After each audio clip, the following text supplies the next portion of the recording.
మంచి ఫలితాలు సంప్రాప్తిస్తాయి. తదుపరి మిథున రాశి.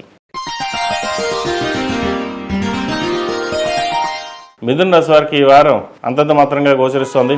షష్టమ లాభాధిపతి అయిన కుజుడు సప్తమంలో ఉన్నారు. వివాహ సంబంధించిన విషయ వ్యవహారాలు, భాగస్వామి సంబంధించిన విషయ వ్యవహారాలు కాస్త ఇబ్బంది పెడతాయి. భాగస్వామితో మాట్లాడేటప్పుడు కొన్ని జాగ్రత్తలు తీసుకోవడం చెప్పదగినది. అదేవిధంగా వివాహ ప్రయత్నాల కోసం ఎవరైతే చేస్తున్నారో వివాహ ప్రయత్నాల్లో కొంత ఆలస్యం కానీ జాప్యం కానీ జరిగే అవకాశం ఉంది.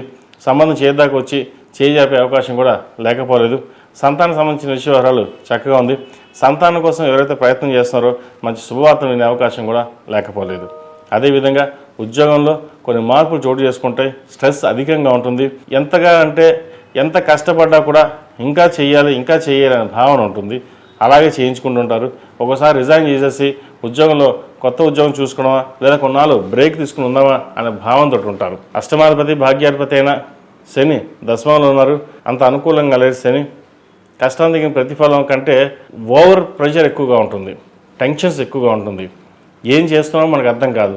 పని అయితే చేస్తున్నాం. ఇంత ప్రెషర్ తీసుకుని ఉద్యోగం చేయడం అవసరమా అనే భావన కూడా ఉంటుంది. కాబట్టి సాధ్యమైనంత వరకు స్పెక్యులేషన్స్ దూరంగా ఉండడం, ఏదైనా తొందరపాటు నిర్ణయాలు తీసుకోకుండా ఉండడం చెప్పదగినది.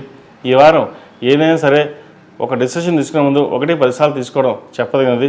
ఎందుకంటే మీరు సొంతంగా కానీ 10 మంది సలహాలు తీసుకున్న అవి ఎటువంటి ఉపయోగకరంగా ఉండదు. కాబట్టి ఏదైనా నిర్ణయాలు తీసుకుంటే కొంత ఆలస్యంగా వ్యవహరించడం చెప్పదగినది. ఆచితూచి కొంతకాలం ఆగి ఉండడం చెప్పదగిన సూచన. అదేవిధంగా హోటల్ మేనేజ్మెంట్ కావచ్చు, administration, chartered accounts, real estate రంగంలో కావచ్చు, అదేవిధంగా సినీ కళా రంగాల వారికి, చిరుస్థాయి వ్యాపారస్తులకు అనుకూలంగా ఉంటుంది. అదేవిధంగా ఈ డాక్టర్లకి, లాయర్లకి సంబంధించిన విషయ వ్యవహారాలు కాస్త చికాకు కలిగిస్తాయి. ఉద్యోగంలో మనస్తాపం అనేది ఏర్పడుతుంది. ఎందుకు చేస్తున్నామా, ఇంత ప్రెజర్ అవసరమా అనే భావన వెలుకుంటుంది. ఏదైనా సరే కాస్త నిదానంగా ఉండి ఈ వారం తర్వాత చూసుకోవడం అనేది చెప్పదగిన సూచన. ఈ రాశిలో జన్మించిన విద్యార్థులకు కాలం అనుకూలంగానే ఉంది. విదేశీ సంబంధించిన విషయాలు సానుకూలపడతాయి. ముఖ్యంగా ప్రభుత్వ ఉద్యోగం కోసం ప్రయత్నిస్తున్న వారు ప్రభుత్వ ఉద్యోగం కోసం ప్రయత్నించండి. ఆ ప్రభుత్వ ఉద్యోగం కోసమే కాకుండా పక్కనుండి మీ ప్రైవేట్ ఉద్యోగం చేసుకుంటూ ప్రయత్నాలు ప్రారంభించండి. ఉద్యోగమే కావాలి, గవర్నమెంట్ ఉద్యోగమే రావాలి అనే భావన కాకుండా ప్రాక్టికల్గా ఆలోచించి ముందుకెళ్ళడం చెప్పదగింది. ధన విషయంలో ఎటువంటి ఇబ్బంది ఉండదు. రావాల్సిన బెనిఫిట్స్ ఏవైతే ఉన్నాయో వీరికి వచ్చే అవకాశం గోచరిస్తోంది. అదేవిధంగా ఈ రాష్ట్రంలో మించిన స్త్రీలకు వృత్తి ఉద్యోగపరంగా చక్కగా ఉంది. మాతృ సంబంధించిన విషయాలు చక్కగా ఉన్నాయి. రాష్ట్రాధిపతి చతుర్థాధిపతి అయిన బుధుడు 6 ఉన్నారు. భూ సంబంధించిన విషయవహారాలు, స్థిరాస్తులకు సంబంధించిన విషయవహారాలు, కోర్టు సంబంధించిన విషయవహారాలు వీరు సానుకూలపడతాయి. ఎప్పుడో రావాల్సిన స్థిరాస్తి లేదా ఎప్పుడో మీకు రావాల్సిన బాకీ ఏదైతే ఉందో అది వసూలు అవుతుంది.